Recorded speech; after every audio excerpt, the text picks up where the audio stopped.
Before removing the specimen rod from the scope, or inserting the specimen rod into the scope, the filament pot should be turned down or off. The accelerating voltage may remain on.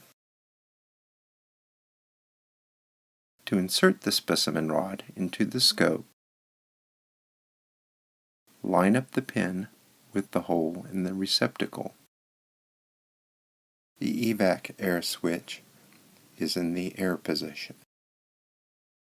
Push the specimen rod into the scope as far as it will go, but do not turn at this point.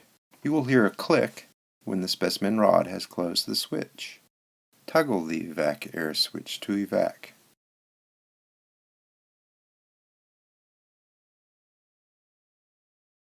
You'll see a red light comes on. That indicates that the chamber is being evacuated. This is position A. You'll notice that there are about 5 centimeters of the specimen rod exposed. We have the green light indicated, so now we can insert the specimen rod. Turn clockwise, holding on to the specimen rod. The rod will be sucked into the vacuum of the scope. Do not let go of the specimen rod, or the rod will slam into the scope. This position is position B. There is 2 centimeters of the specimen rod exposed.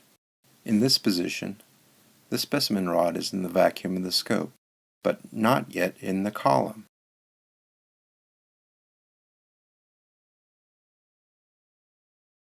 To insert it into the column, that is, the line of the beam, turn the specimen rod counterclockwise.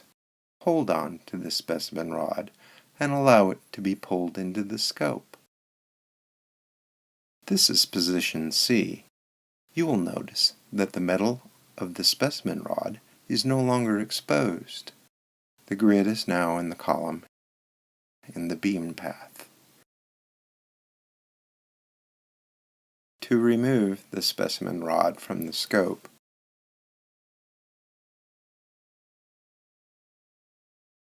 pull it straight out until it stops. Turn it clockwise until it stops.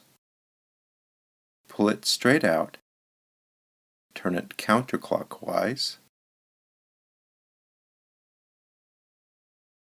The red light will come on. Toggle the evac air switch to air. Once you push the switch to air, the red light on the console will come on. Then you can remove the specimen rod. Do so by putting your thumb on the scope. Pull out the specimen rod.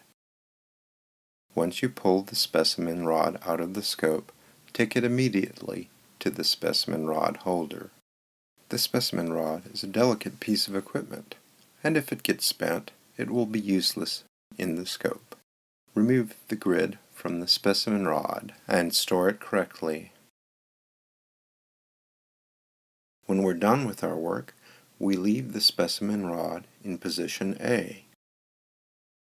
Insert the specimen rod into the scope, lining up the pin. Do not turn the specimen rod. Toggle the evac air switch to evac. Do not insert the specimen rod any further into the scope. Do not turn the specimen rod. In position A, you'll notice 5 centimeters of the specimen rod exposed. The specimen rod is left in the scope. The scope is now ready for another session.